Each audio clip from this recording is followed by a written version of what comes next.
Hello everyone, welcome to the class. Okay, आज के lecture में हम डिस्कस करेंगे nth term of an AP. तो nth term of an AP, यहाँ पर nth term of an AP का मतलब है कि एपी तो आप समझ चुके हैं लास्ट लेक्चर में एपी क्या होता है। तो जैसे आपको एक एपी के कुछ टर्म दे दिए, 4-5 टर्म दे दिए, और आपको पता करना है कि 15th टर्म जो होगा वो क्या होगा। तो 15th टर्म या 20th टर्म या 100th टर्म आपको फाइंड आउट करना है। तो ये जो 10th term, 15th term, 100th term है, इसके लिए हम एक जनरल वर्ड यूज़ करते हैं nth टर्म। तो जब मैं आपसे कहता हूँ कि what is the nth term of AP, इसका मतलब ये है सिंपली कि n की जगह कोई एक नंबर होगा, वो वाला टर्म हमको फाइंड आउट करना है। ओके, तो अगर मुझे वेरिएबल n के लिए पता है क्या एक्सप्रेशन है, तो मैं n को रिप्लेस करके नंबर से किसी पर्टिकुलर टर्म को फाइंड आउट कर सकता हूँ। तो यहाँ पर let us see the definition. Let a sequence a1 a2 a3 like that an, and after that also there is some term bn ap with the first term a and the common difference d। then ये आपका एक तरह से समझिए derivation है। a2 का formula हम लिखेंगे a प्लस डी। ओके, अब ये जो d लिखा मैंने, इसे मैं क्या कर रहा हूँ, 2 - 1d लिख रहा हूँ। क्यों ऐसा कर रहा हूँ, ये आगे समझ में आएगा। a3 में क्या होता है कि a2 प्लस डी होता है। अब a2 प्लस डी, a2 की value a plus D already है, तो ये a प्लस क्या हो गया, a प्लस 2d हो गया। ओके, तो ये आप अगर इससे रिलेट करें तो ये थर्ड टर्म है, और यहाँ पर आपका क्या आ रहा है, 2d आ रहा है। तो ये 2 और 3 में क्या रिलेशन है, 2 और 3 में रिलेशन है कि ये 3 - 1 है। तो इसलिए यहाँ पर ये देखिए 3 - 1 लिखा, और इसीलिए ये यहाँ पर 2 - 1 लिखा था। ओके, a4 इसी तरह से देखेंगे a3 प्लस डी। तो यहाँ पर वैल्यू सब्स्टिट्यूट करके हमको मिलता है कि a4 जो होता है वो a प्लस 3d होता है। तो जब a प्लस 3d होता है तो यहाँ पर सेम अगेन वही सेम बात हो गई कि 3 जो है वो 4 से कैसे रिलेटेड है, तो 4 - 1, तो a प्लस 4 - 1। तो ये सीक्वेंस आप करते रहेंगे तो आप देखेंगे कि फाइनली an अगर मुझे फाइंड आउट करना है तो मैं फार्मूला यूज़ कर लूँगा a प्लस n - 1d। तो अब आप यहाँ पर देखिए कि आपको nth टर्म फाइंड आउट करना है, तो आपको सिर्फ ये पता होना चाहिए कि आपका फर्स्ट टर्म क्या है और कॉमन डिफरेंस क्या है, फिर आप कोई भी टर्म फाइंड आउट कर सकते हैं। So an is equals to a plus n - 1d, ये फार्मूला यूज़ करके हम nth टर्म को फाइंड आउट करेंगे। nth term of an AP. So the nth term of an AP with the first term a and the common difference d is given by an is equals to a plus n minus 1d. an is also called general term of AP. If there are m terms, then am represent the last term of AP. Last term is also denoted by l। तो यहाँ पर आपका जो last term है वो last term को आप l से भी डिनोट कर सकते हैं, a n से भी डिनोट करते हैं, और अगर m टर्म लास्ट टर्म है तो a m से भी डिनोट करते हैं। Similarly the nth term of an A P with the last term l and the common difference d is given by L N is equals to l minus n minus 1d। तो अब देखिए, अगर मुझे last से nth term find out करना है, कोई A P आपको दिया है और आपको क्वेश्चन पूछा जाता है कि find out the third term from the last. तो third term from the last अगर आपको फाइंड आउट करना है तो आप फार्मूला यूज़ कीजिए L N equal to l minus n minus 1d। तो यहाँ पर ये जो प्लस साइन है, प्लस साइन की जगह हमने माइनस साइन यूज़ किया है, और d जो है वो कॉमन डिफरेंस है of the second term minus first term. ये आपका d है। तो l minus n minus 1d ये फार्मूला यूज़ करेंगे हम जब हमें nth टर्म कहाँ से फाइंड आउट करना है, हमें nth term from n find out करना है। अब चलिए कुछ प्रॉब्लम देख लेते हैं यहाँ पर, छोटे छोटे से प्रॉब्लम। तो ये पहला प्रॉब्लम आपके सामने। ओके, ये थोड़ा सा आगे हम बढ़ जाते हैं। हाँ, first problem is in front of you.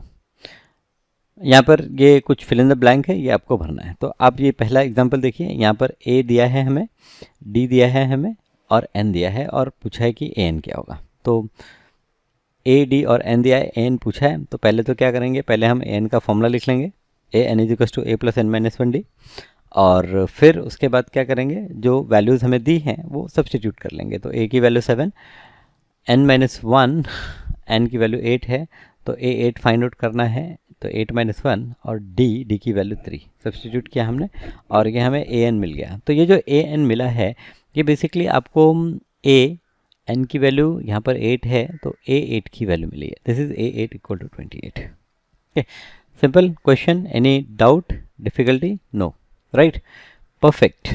Okay, तो आप ये जो 4 वैल्यूज़ हैं इनमें से कोई भी एक वैल्यू अगर नहीं दी है तो कोई चिंता की बात नहीं है, आपको फॉर्मूला लिखना है, जो दिए वैल्यूज़ हैं उन्हें सब्स्टिट्यूट करना है और लीनियर इक्वेशन आप जानते हैं सॉल्व करना, तो लीनियर इक्वेशन को आपको सॉल्व करना है।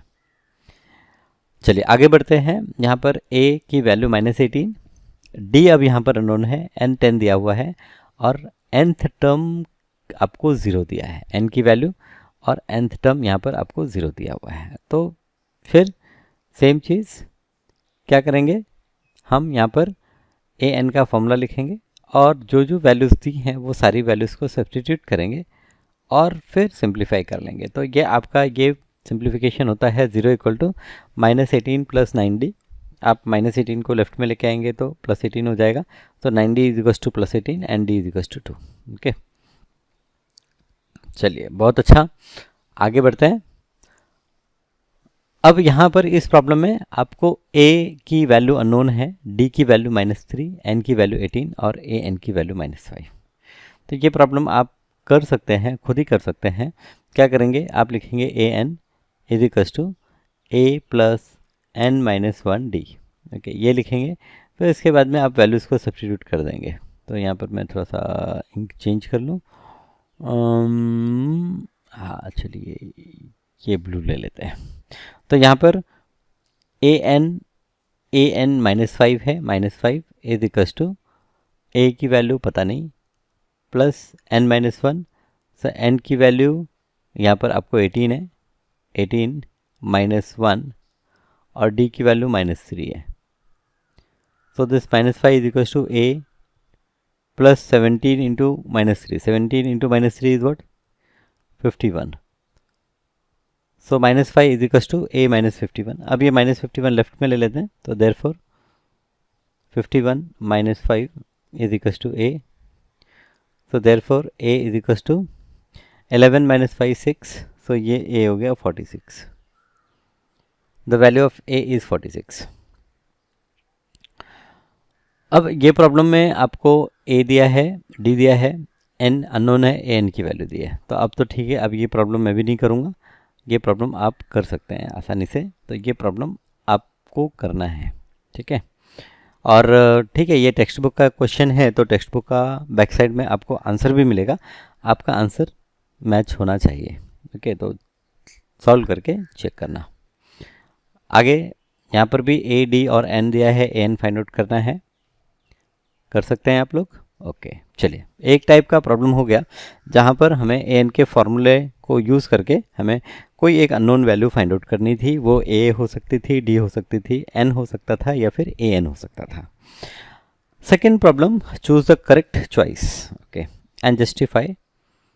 ओके, तो करेक्ट चॉइस क्या है, तो प्रॉब्लम है आपका the 30th term of an A P is, okay, तो यहाँ पे 30th टर्म फाइंड आउट करना है। तो जब आपको 30th टर्म फाइंड आउट करना है तो आप फॉर्मूला यूज़ करेंगे, definitely you will use the formula. So 30th term n की value 30 they the, first term a की वैल्यू 10 है, d अगर हम निकालेंगे 7 - 10 -3 है, सो d is -3, d is -3, a is 10 और a 30 फाइंड आउट करना है। मतलब n की वैल्यू भी अगर मैं लिखूँ तो n की वैल्यू 30, सो a n का फॉर्मूला लिख लेंगे, फिर n की वैल्यू 30 रिप्लेस कर लेंगे, बाकी a और d की वैल्यू भी हम यहाँ पर सब्स्टिट्यूट कर लेंगे। फिर बाद में ये तो कैलकुलेशन है आपका 10 + 30 - 1 29, 29 इंटू -3, सो 29 इंटू -3 मल्टीप्लाई करेंगे और आपको a30 ये रिजल्ट मिल जाएगा। तो a30 इज इक्वल टू क्या हो गया, -77। तो this is your a30। Choose the correct choice in the following and justify. 11th term of an A P, अब यहाँ पर 11th टर्म हमें फाइंड आउट करना है। तो फर्स्ट टर्म आपका -3 है, कॉमन डिफरेंस अगर हम देखें तो कॉमन डिफरेंस यहाँ पर तो a की वैल्यू तो आपने लिख ली -3, a11 फाइंड आउट करना है 11th टर्म, ओके। डी की वैल्यू फाइंड आउट करेंगे तो डी इज़ -½ माइनस माइनस से प्लस हो जाएगा, तो +3, सो 6 - 1 ये क्या हो गया 5/2।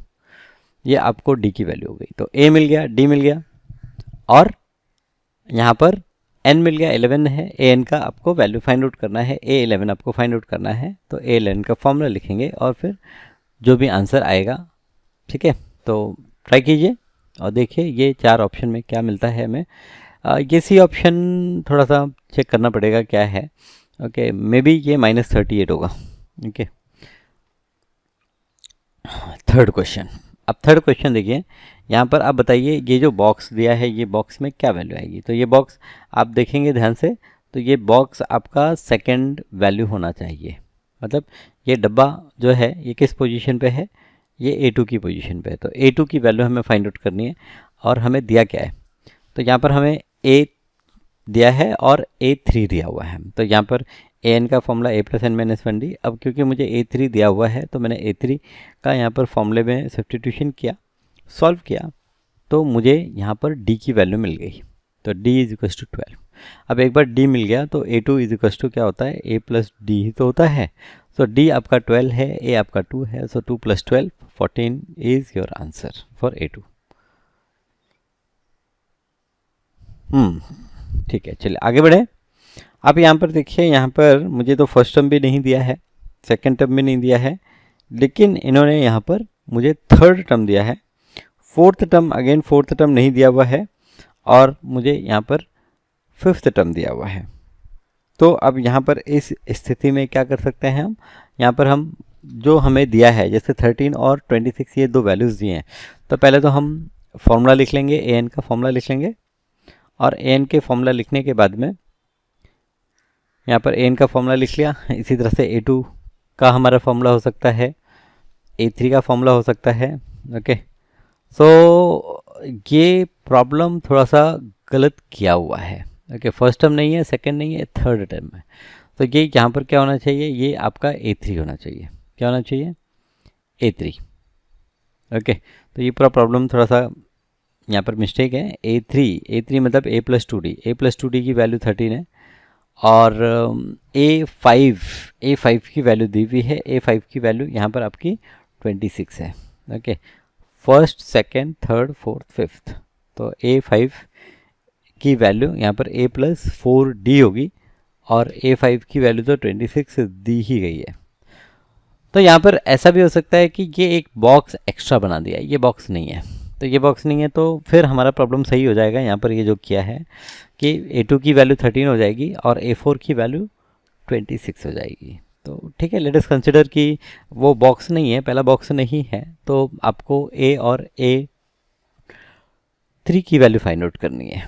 A और A3 की वैल्यू फाइंड आउट करनी है। तो अगर हम कंसिडर करें कि यहाँ पर 1 2 3 4 टर्म है, जिसमें 2 टर्म पता है, 2 टर्म नहीं पता है, तो ये जो सॉल्यूशन है, ये सॉल्यूशन आपका करेक्ट है। Okay, third problem. देन आते हैं फोर्थ प्रॉब्लम पर। फोर्थ प्रॉब्लम है, इन the following AP find the missing term in the box. ठीक है, find the missing term. Okay, तो आपको A2 और A3 फाइंड आउट करना है, और आपको दिया क्या है, A दिया है और आपको A4 दिया है। सो A4, an का फॉर्मूला अप्लाई करेंगे तो A4 = an = A4 = A, that is 5 + 4 - 1 3 × d। ये हमारा फॉर्मूला बनेगा, ये हमारा इक्वेशन। तो यहाँ पर A4 जो है वो 9 1/2 है, 9 1/2। सो 9 1/2 = 5 + 3d। ओके, सो यहाँ पर 9 1/2 का मतलब होता है 19/2। 19/2 माइनस ये 5 को लेफ्ट में ले लेंगे, -5 = 3d। तो 19 - 2 कितना हो गया, 9 2 = 18।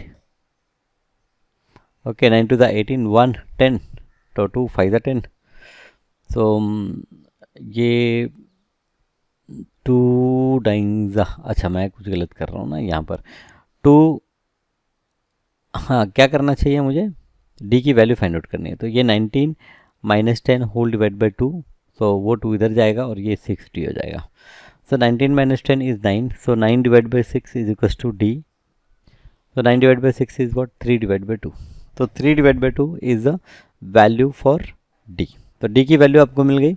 अब डी की वैल्यू मिल गई तो A2 is A plus D and A3 is A plus 2D। तो एक तो A2 की वैल्यू निकाल लो, फिर इसमें डी ऐड करके A3 की वैल्यू निकाल लेंगे। आगे यहाँ पर भी ऐसा ही है, फर्स्ट टर्म है, सेकेंड थर्ड और फोर्थ टर्म नहीं है, फिफ्थ टर्म है। तो आपको फर्स्ट टर्म और फिफ्थ टर्म दिया है, तो पहले तो ये आप इक्वेशन लिखेंगे और आप पहले तो डी की वैल्यू फाइंड आउट करेंगे। एक बार आपको डी मिल जाती है तो आप A2, A3 और A4 बड़ी ही आसानी से फाइंड आउट कर लेंगे। अगेन प्रॉब्लम सेम, यहाँ पर आपको A2 38 है और A1 2 3 4 5 6 A6 दिया है -22। सो A6 का फॉर्मूला होगा A प्लस 5D। तो A प्लस 5D में A प्लस 5D ये एक इक्वेशन बना लेंगे और A2 equal to A plus D ये एक इक्वेशन बना लेंगे। दोनों इक्वेशन को सॉल्व करेंगे और हमें रिजल्ट मिल जाएगा। दोनों इक्वेशन को सॉल्व करेंगे, ठीक है। तो third question, fourth question, which term of an AP 3 8 13 18 and so on up to 78, which term of an AP is 78। अब n फाइंड आउट करना है। देखिए n फाइंड आउट करना है, यहाँ पर a की वैल्यू आप देखेंगे, a की वैल्यू 3 है, d आप फाइंड आउट करेंगे तो d 8 - 3, क्योंकि AP जब कहते हैं तो A2 - A1 सफिशिएंट होता है डी निकालने के लिए, आपको चेक नहीं करना होता है यहाँ पर। तो डी आप देखें 5 है, ए आप देखें 3 है, एन की वैल्यू 78 दी हुई है, तो एन का फॉर्मूला लिखेंगे, एन की जगह 78 रिप्लेस करेंगे और फिर सॉल्व करेंगे। इक्वेशन सॉल्व करते समय देखिए पहले दोनों तरफ 3 को सब्ट्रैक्ट किया, फिर जो आंसर आया उसको 5 से डिवाइड किया। ओके, 5 से डिवाइड कर दिया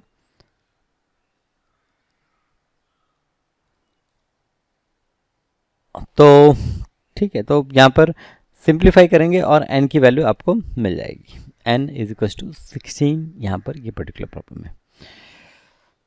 फिफ्थ प्रॉब्लम, अब अगेन वैसा ही प्रॉब्लम है, आपको A7 है, जैसे पहले प्रॉब्लम में A7 है। D आप यहाँ पे देखेंगे 13 - 7, तो 7 + 6 13, तो D 6 हो गया और AN 205 है। इक्वेशन लिखेंगे, सॉल्व करेंगे और D की वैल्यू फाइंड आउट करेंगे। सेकेंड क्वेश्चन यहाँ पर ये देखें, AN -47 दिया है, A आपको 18 दिया है और D निकालेंगे तो 15.5 - 18, तो 15.5 - 18 करेंगे तो यहाँ पर क्या होगा, 2.5 हो जाएगा। 16 17 यस 2.5, तो 2.5 -2.5 will be your D, minus negative sign. Okay, value क्या हो रहा है, देखिए धीरे धीरे डिक्रीज हो रही है, तो A2 - A1 करेंगे, you will get the negative value. तो ये आपका fifth problem. Okay, sixth problem है, check whether -150 is a term of AP 11 8, तो यहाँ पर A 11 है, 8 है सेकेंड टर्म, तो D निकाल लेंगे, 8 - 11 -3।